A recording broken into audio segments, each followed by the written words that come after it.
இன்று காலை அப்பா கிட்ட இருந்து ரம்யாவுக்கு போன் வந்தது. சென்னையிலேயே ஒரு பையன் ரம்யாவை பொண்ணு பார்க்க வரானா.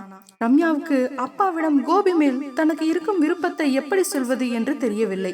ஒரு நாள் ரயில் பழக்கம். அதில் அவனை பற்றி உனக்கு என்ன தெரியும், அவன் குடும்பத்தை பற்றி உனக்கு என்ன தெரியும், அவன் சம்பளம் படிப்பு இது எல்லாம் கேட்டால் கூட என்ன தெரியும் என்று சொல்லி வாயடித்து விடுவார்கள். பையனை பார்த்துவிட்டு பிடிக்கவில்லை என்று சொல்லிவிடலாம் என்று முடிவு செய்தாள். மறுநாள் வெள்ளிக்கிழமை மாலை 3 மணி இருக்கும். கார் ஒன்று ரம்யாவின் வீட்டின் முன் வந்து நின்றது. பின்னால் வரும் இன்னொரு காரில் மாப்பிள்ளை பையன் வருவதாக சொல்லியபடி பையனின் அப்பா அம்மா இறங்கினாங்க.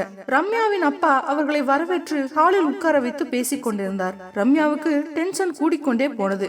சென்ற வாரம் ரயிலில் நடந்த அந்த நிகழ்வு அவள் மனதில் ஓடியது. ரம்யா தன் அத்தை பெண் சுமங்கலாவின் கல்யாணத்துக்கு சென்னையிலிருந்து திருச்சிக்கு கிளம்பிவிட்டாள். அவசரமாக அன்று மாலை சென்னை எக்மோரை சென்றடைந்தாள். ரம்யாவிடம் ஓபன் டிக்கெட் தான் இருந்தது. எப்படி திருச்சிக்கு செல்வது என்று தெரியவில்லை. புறப்பட தயாராக இருந்தது பல்லவன் எக்ஸ்பிரஸ். கூட்டத்தில் கூட்டமாக நின்று கொண்டிருந்த அவளை ரம்யா என்று அழைத்தது ஓர் ஆண் குரல். நீங்க போய் S5 சீட்ல உட்காருங்க என்று சொன்ன அந்த ஒயிட் அண்ட் ஒயிட் ஆசாமி அவளது டிக்கெட்டை வாங்கி அதில் அதையே எழுதியும் கொடுத்தான். அப்போதுதான் அவன் அந்த ரயிலின் TTE என்ற விவரம் அவளுக்கு தெரிந்தது. சுற்றி அவ்வளவு பேர்கள் இருந்தாலும் எப்படி இவளுடைய பெயரை கண்டுபிடித்தான், எப்படி இவளுக்கு சீட்டு இல்லை என்று தெரிந்து கொண்டான். கேட்டாலே உதவி செய்யாத இந்த காலத்தில் கேட்பதற்கு முன்னாலே எப்படி உதவி செய்தான் என்றெல்லாம் நினைத்துக் கொண்டே தனக்கு ஒதுக்கப்பட்டுள்ள சீட்ல போய் உட்கார்ந்தாள் ரம்யா. யார் இவர், பார்க்க நன்றாக இருக்கிறான், உதவும் உள்ளம் இருக்கிறது. ரயில் கிளம்பி 1/2 மணி நேரத்திற்கு பிறகு மின்னல் வேகத்தில் வந்தவன் எல்லாம் சௌகரியமாக இருக்கிறதா என்று கேட்டுவிட்டு அடுத்த வேலையை பார்க்க சென்று விட்டான். அவனுடைய நண்பர்களில் ஒருவர் கோபி என்று அவனை அழைத்ததிலிருந்து அவனுடைய பெயர் கோபி என்று தெரிந்து கொண்டான். திருச்சியில் இறங்கிய உடனே 3 இட்லி ஒரு பால் ஆர்டர் பண்ணி ரம்யா கிட்ட கொடுத்து சாப்பிடுங்க என்று சொன்னான். அவள் சாப்பிட்டு முடிக்கவும் ரயில் புறப்படவும் சரியாக இருந்தது. பை பை சொல்லிவிட்டு புறப்பட்டான் கோபி. ரம்யாவும் மண்டபத்திற்கு ஆட்டோவில் புறப்பட்டாள். போகும் வழியெல்லாம் அவளது எண்ணமெல்லாம் கோபியை பற்றியே. என்ன ஒரு சுறுசுறுப்பு, யார் இவர் என்றெல்லாம் யோசித்துக் கொண்டே கல்யாண மண்டபத்தை அடைந்தாள். சென்னை திரும்பிய ரம்யா கல்லூரிக்கு சென்ற உடனே உயிர் தோழி உமாவை தனியே அழைத்தாள். நாள் முழுக்க கோபி புராணம் தான். ஒரு கட்டத்தில் உமா கூடிய சீக்கிரம் அந்த பையனை கண்டுபிடிச்சு உன் கண் முன்ன நிறுத்துறேன்னு காட்டமா சொல்லி அவள் புலம்பலுக்கு ஒரு கமாவை போட்டு வைத்தாள். ஆனால் உமாவுக்கு ஒரு விஷயம் மட்டும் தெளிவாக புரிந்தது. அவளும் கோபியும் ஒருவர் ஆழமாக விரும்புவது. மேற்கொண்டு என்ன செய்ய வேண்டும் என்றும் முடிவு செய்து விட்டாள். யாரோ கூப்பிட நிஜ உலகுக்கு திரும்பினாள் ரம்யா. பின்னால் வந்த இனோவாவில் மாப்பிள்ளை பையனும் அவளது தங்கை உமாவும் வந்து இறங்கினாங்க. கோபிதான் கல்யாண மாப்பிள்ளை. அவனை பார்த்த உடனே மனமாற மகிழ்ச்சியை உணர்ந்தாள். எத்தனை கண்ணியமான மனிதர், எல்லா ஆண்களும் இவரை போல் இருந்தால் நல்லா இருக்குமே, இவரை திரும்ப பார்க்க வேண்டும் என்று எத்தனை முறை நினைத்திருந்தோம். ஆனால் இவ்வளவு சீக்கிரம் பார்ப்போம்னு நினைக்கவே இல்லையே. அவள் மனதுக்குள் பட்டாம்பூச்சி அடிக்க தொடங்கியது. மெதுவாக தன்னை ஆசுவாசப்படுத்திக் கொண்டாள். அன்று டிக்கெட் பின்னால் இருந்த உயிர் தோழி உமாதான் இன்று அவளின் வாழ்க்கையின் பின்னால். அண்ணா, இவங்க தான் நீங்க பார்க்கணும்னு சொன்ன ரம்யா, நல்லா பாத்துக்கோ, உங்ககிட்ட ஒப்படைச்சிட்டேன்னு சொன்ன உமாவை கட்டி அணைத்துக் கொண்டாள் ரம்யா. திவ்யாவின் வருகைக்காக நான் பேருந்து நிலையத்தில் காத்திருந்தேன். அப்போது மணி மாலை 4.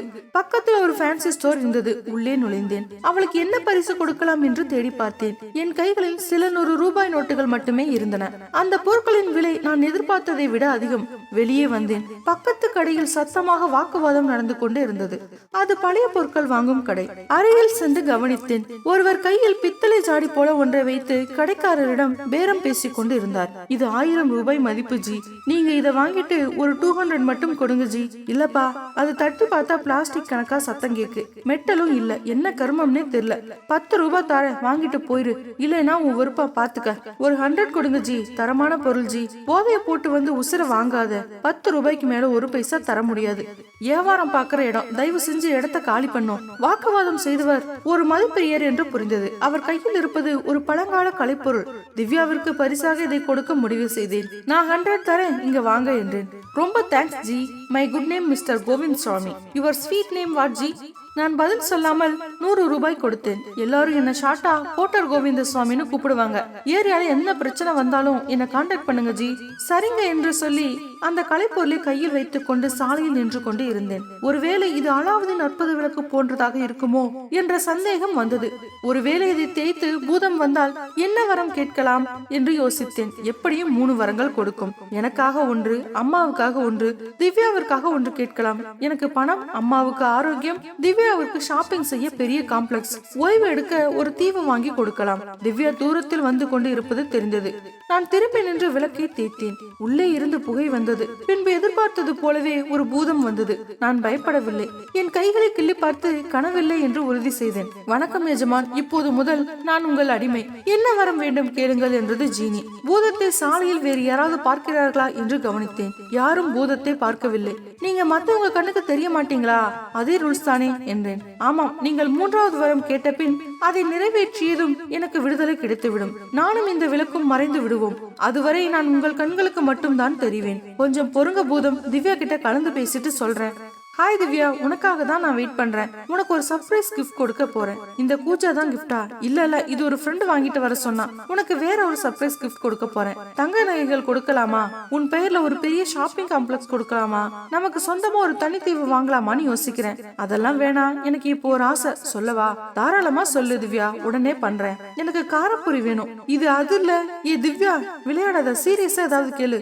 சீரியஸா தான் சொல்றேன், எனக்கு காரப்பொரி வேணும். முடியுமா முடியாதா? 10 ரூபாய் காரப்பொரிக்காக அதை வேஸ்ட் பண்ண வேண்டாம்னு யோசிக்கிறேன். இங்கே கடை எதுவும் பக்கத்துல இல்லையே. ஏதோ பெருசா டைலாக் சொன்னீங்க. ஒரு காரப்பொரி கூட உங்களால வாங்கி தர முடியாதுன்னு புரிஞ்சுக்கோங்க. சரி, கொஞ்சம் கண்ணை மூடு, நான் சொல்லும் போது தர. ஒரு வரத்தை வீணாக்கினாலும் மீதம் 2 வரம் இருக்கிறது. அம்பானி மாதிரி பணக்காரன் ஆனதும் இவளுக்கும் ஏதாவது வாங்கி கொடுக்கலாம் என்று யோசித்தேன். ஹலோ பூதம், என்ன வரம் வேண்டும் கேளுங்கள். சொல்றதுக்கு கூச்சமா இருக்கு. காரப்பொரி வேணும். இதோ நீங்கள் கேட்ட காரப்பொரி. திவ்யா கண்ணை தர. வாவ், சூப்பர், நீங்க நிஜமா பெரிய ஆள் தான். திவ்யா கண்ணை முடி சுவைக்க தொடங்கினாள். என் கடமை முடிந்தது. விடுதலை அடைந்து விட்டேன். விடை பெறுகிறேன். யோ பூதம், நில்லையா? கணக்கு தெரியாதா உனக்கு? என்ன 3 வரம் கேட்க சொல்லிட்டு இப்போ ஒரே ஒரு வரம் மட்டும் கொடுத்துட்டு கிளம்புற? சும்மா பிராங்க் தானே பண்ற? நான் உங்களை 3 வரம் கேட்க சொல்லவில்லை. 3வது வரத்தை தான் கேட்க சொன்னேன். நன்றாக நினைவுபடுத்தி பாருங்கள். என்னையா சொல்ற? எனக்கு தலை சுத்துற மாதிரி இருக்கு. அப்படின்னா அந்த முதல் 2 வரம், முதல் 2 வரத்தை மிஸ்டர் கோவிந்த்சாமி கேட்டு பெற்றார். 2 வரம் வாங்கிட்டு 3வது வரம் வாங்காம போதையில உன்னை 100 ரூபாய்க்கு என்கிட்ட வித்துட்டானா? முதல் 2 வரம் என்ன கேட்டான்? 2 குவார்டர் பாட்டில் மதுபானம். 2வது வரம், முதல் வரம் ஒரு குவார்டர், 2வது வரம் இன்னொரு குவார்டர். அட பாவி, முதல் வரமா ஒரு லாரி நிறைய சரக்கு கேட்டு வாங்கி இருந்தா வாழ்க்கை முழுக்க வச்சு குடிச்சிருக்கலாமே. நீயாவது சொல்லி இருக்கலாமே. அது என் வேலை இல்ல. லாஸ்ட் ஒரு வரத்தை வச்சாவது நான் பல கோடிக்கு அதிபதியாகி இருக்கான். இவ பேச்ச கேட்டு வேஸ்ட் பண்ணிட்டேன். சரி, போனா போது. கடனா ஒரு வரம் கொடுபோதும், அப்புறமா கணக்கு பார்த்து சரி பண்ணிக்கலாம். விதிகளை என்னால் மீற முடியாது. நான் இப்போது அடிமை இல்லை. சிறப்பான அதிர்ஷ்டம் அடுத்த முறை. நான் புறப்படுகிறேன். ஓ, பெட்டர் லக் நெக்ஸ்ட் டைம் சொல்றியா? உன்ன மாதிரி இன்னொரு பூதத்தை நீ எப்போ சந்திக்க போறேன் தெரியலையே. பூதமும் விளக்கும் மறைந்தது. திவ்யா நிம்மதியாக காரப்பொரி தின்று கொண்டு இருந்தாள். இப்போ உனக்கு சந்தோஷமா? காரம் உப்பு கம்மியா இருக்கு, பரவாயில்ல. அடியே உன்ன என்னது டியா? ஆமாடி, உனக்கு இனிமே நோ மரியாதடி. இந்நேரம் எங்க எப்படி இருக்க வேண்டியவன் தெரியுமா? இப்ப ரோட்ல நிக்கிறேன். கோவிந்த் சுவாமியாவது 500, சரி 10 ரூபாய் எக்ஸ்ட்ரா வச்சாலும் 510 ரூபாய் சரக்கு கேட்டு வாங்கி இருக்கான். நான் வெறும் 10 ரூபாய்க்கு பல கோடி கனவு வீணாக்கிட்டேன். என்ன சொல்றீங்க? ஒண்ணுமே புரியல. காரப்பொரியா சாப்பிடுற காரப்பொரி? இனி என் கண்ணு முன்னாடி எவனுமே காரப்பொரி சாப்பிடக்கூடாதுடி. அதை தூக்கி போட்டுட்டு ஓடுடி. என்ன செய்வது என்று தெரியாமல் நானே என் கண்ணங்களில் அடித்துக் கொண்டேன். 25 வருடங்களுக்கு மேல் சேர்ந்து வாழ்ந்த தம்பதிகளில் சிறந்த தம்பதியை தேர்ந்தெடுத்து ஒரு கார் பரிசு வழங்குவது என்று ஒரு நிறுவனம் முடிவு செய்து விளம்பரம் செய்தது. 100கணக்கான தம்பதிகள் கலந்து கொண்டார்கள்.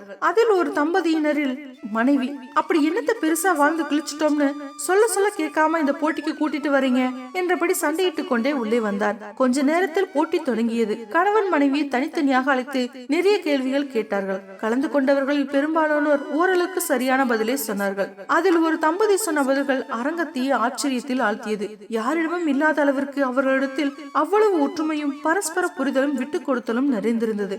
அவர்களுக்கு கிடைத்த மதிப்பெண் 100க்கு 100. எல்லோருக்குமே தெரிந்துவிட்டது அவர்கள் தான் ஜெயிக்க போகிறார்கள் என்று. எல்லோரிடமும் கேள்வி கேட்டு முடித்த பின் 100 மதிப்பெண்கள் வாங்கிய அந்த சிறந்த தம்பதியையும் மிக குறைவாக 0 மதிப்பெண் வாங்கிய ஒரு தம்பதியையும் மேடைக்கு அழைத்தார்கள். 0 வாங்கியது வேறு யாரும் இல்லை. வரும்போதே சண்டை போட்டுக் கொண்டு வந்தார்களே, அவர்கள்தான். 2 தம்பதிகளும் மேடைக்கு வந்தார்கள். 0 மதிப்பெண் பெற்ற தம்பதியை அழைத்து காதல் திருமணமா என்று கேட்க, இல்லை, பெற்றோர்களால் நிச்சயிக்கப்பட்ட திருமணம் என்றார்கள். எத்தனை குழந்தைகள் என்றதற்கு 4 என்றார்கள். திருமணமாகி எவ்வளவு வருடங்கள் ஆகிறது என்றதற்கு 35 வருடங்கள் என்று சொல்ல எல்லோரும் சிரித்து விட்டார்கள். 35 வருடங்கள் ஆகியும் ஒருவரை ஒருவர் புரிந்து கொள்ளவில்லை என்று ஏளனமாய் கேலி பேசினார்கள். அவமானம் தாங்க முடியாமல் அவர்களுக்கு அழுகை வர கஷ்டப்பட்டு அடக்கி கொண்டார்கள். ஆனால் போட்டியின் நடுவர் இந்த போட்டியில் கலந்து கொண்ட 500 தம்பதிகளில் மிகச்சிறந்த தம்பதி இவர்கள்தான் என்று அறிவித்து 0 மார்க் வாங்கிய தம்பதிக்கு காரை பரிசளித்தார். காரணம், எல்லாவித மனப்பொருத்தத்தோடும் புரிதல்களோடும் 25 வருடங்கள் வாழ்வது பெரிய விஷயம் கிடையாது. எந்த ஒரு மன ஒற்றுமையும் புரிதலும் இல்லாவிட்டாலும் 35 வருடங்கள் சேர்ந்து வாழ்ந்திருக்கிறார்களே, இதுதான் உண்மையிலேயே மிகப்பெரிய விஷயம் என்று பாராட்டினார். இருவரும் ஆழ்ந்த கண்ணீரோடு கார் சாவியை வாங்கி கொண்டு செல்ல எல்லோரும் எழுந்து நின்று கைத்தட்டினார்கள். என்னையும் தன் கணவனை மனைவியை விட்டும் பிரியாத இதுவும் ஒரு வகையான அன்புதான். ஓகே ஃப்ரெண்ட்ஸ், இந்த வீடியோ உங்களுக்கு பிடிச்சிருக்கும்னு நினைக்கிறேன். மறக்காம லைக் பண்ணுங்க, கமெண்ட் பண்ணுங்க, ஷேர் பண்ணுங்க, சேனலை சப்ஸ்கிரைப் பண்ணுங்க. நன்றி.